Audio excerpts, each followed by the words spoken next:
ఏడాదికి మరికొన్ని గంటలు మాత్రమే మిగిలిన్నాయి. ప్రపంచవ్యాప్తంగా న్యూ ఇయర్ సెలబ్రేషన్స్ కి సిద్ధమవుతున్నారు. తెలుగు రాష్ట్రాల్లోనూ వేడుకలు అంబరాన్నంటబోతున్నాయి.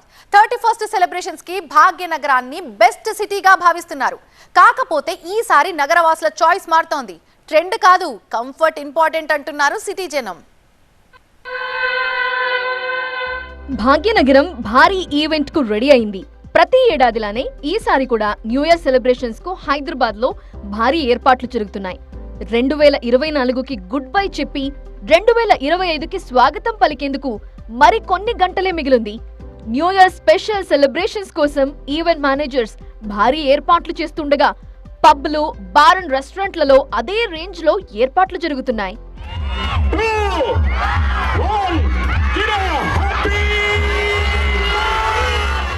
న్యూ ఇయర్ అంటే డీజే పాటలు, కేక్ కటింగ్లు, మందు, చిందులు కామన్.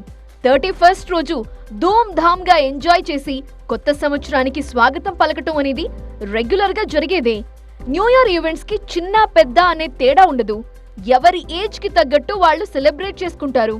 యువత పబ్లు, క్లబ్లు, రిసార్ట్లలో డీజే స్టెప్లకు చిందులేస్తే ఆ పై ఏజ్ వారు ఇంటి దగ్గరే బంధుమిత్రులతో సెలబ్రేషన్స్ చేసుకోవటం జరుగుతుంది.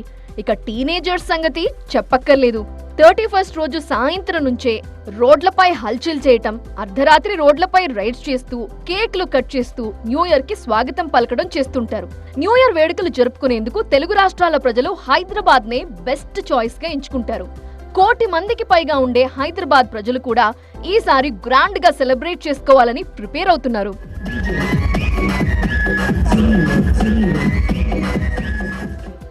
న్యూ ఇయర్ వేడుకల్లో హైదరాబాదీల చాయిస్ మారుతోంది. ఇంట్లోనే ఉండి కొత్త సంవత్సర వేడుకలు జరుపుకోవాలనే వారి సంఖ్య ఏటా పెరుగుతోంది. కుటుంబం అంతా ఓ చోట చేరి సినిమా లేదా న్యూ ఇయర్ ఈవెంట్స్ ని టీవీల్లో చూస్తూ ఎంజాయ్ చేయడానికి కొందరు ఇష్టపడుతున్నారు. మరికొందరు పుణ్యక్షేత్రాలకు వెళ్లటం, ఆలయాల్లో పూజలు చేయటం, చర్చిల్లో ప్రార్థనలు చేయటం ఇష్టపడుతున్నారు. ఇంకొందరు ట్రాఫిక్, డ్రంక్ అండ్ డ్రైవ్లకు దూరంగా ఇంట్లోనే ఉంటూ కుటుంబ సభ్యులు, స్నేహితుల మధ్య సెలబ్రేట్ చేసుకునేందుకు ప్రిఫర్ చేస్తున్నారు. ప్రకృతి ప్రేమికులు టపాసులు కాల్చడం, బయటకు వెళ్లి నేచర్ ని డిస్టర్బ్ చేయటం ఇష్టపడటం లేదు.